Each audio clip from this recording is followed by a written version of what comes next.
That's sure a tough act to follow. What was it that actors say? Never work with kids and dogs.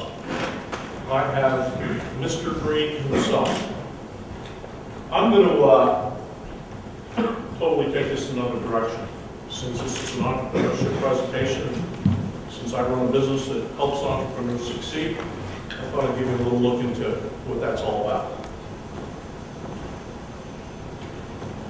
So this is, I've basically taken probably a presentation of 80, 100 slides that I would normally do in 2 hours, and beefed it up to 600 slides and cut it down into 2 pieces. Just kidding, which is about 10 slides. So what are we going to talk about? Entrepreneurial opportunity, how do you assess whether or not we're going? Charlie and I have a relationship. My company, SafeHatch, is currently involved with Green and Save to raise some money. As it turns out, I have an unusual background. I'm a certified school psychologist by education with a specialty in testing and learning, and happen to have some career experience where I helped technology companies create certification programs to help the qualified people in the field to work on their systems. And when Charlie came up with the Eco Academy idea, there was just a likely fit, and today I am the, acting executive director of the Green and Save Eco Academy, helping Charlie build that business. That's what my company does. So just a little, hopefully a small piece of humor to get you into the mood of our world. I'm not going to read that to you, I'm sure you can all sit. This late in the afternoon, perhaps no attempt at humor is going to work for you, but okay. Again. So, just a question I would normally start the class with sometimes. Entrepreneurial opportunities, what are they? Who knows what the greatest technical invention in the history of man is? Take a guess. Wheel. Wheel? Anybody else? Fire. Fire? Anybody else? The zipper. What is it? The zipper. The zipper. Zipper. Oh, zipper. Close. Go ahead. How about the thermos? Why? It keeps things hot. It keeps things cold. How does it know? I guess it's just a matter of your perspective.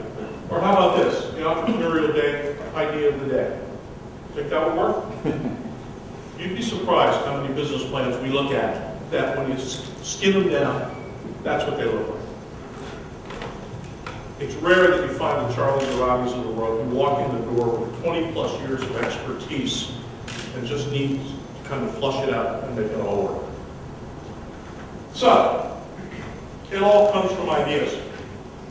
What was your last original thought? For some of you, right now, it might be, what am I going to have for dinner? And is it going to be something different? For some of you, it might be, I'm not even going to eat dinner.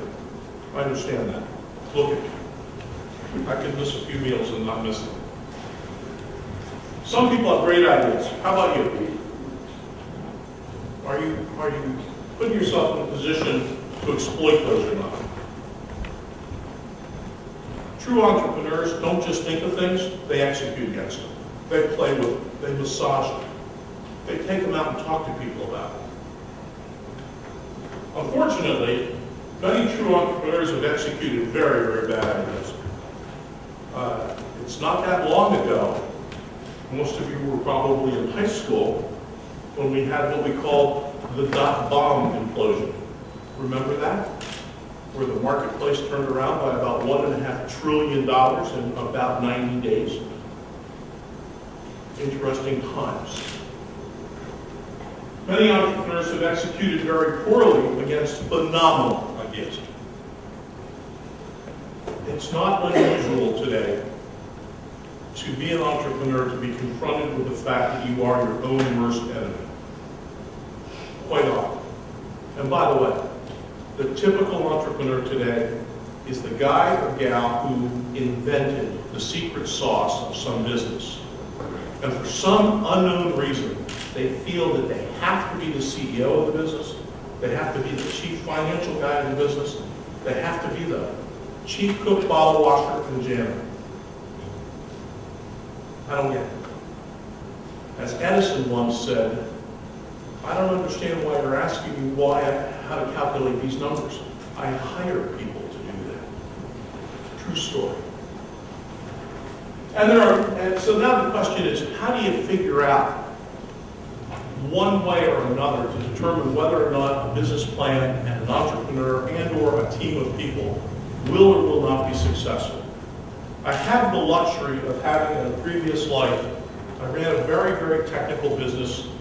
If I said WAN, because most of you know what I'm talking about, local and wide area network, I ran and built a preeminent local and wide area networking business in the entire area and had contracts for companies like Novell, 3Com, IBM, etc.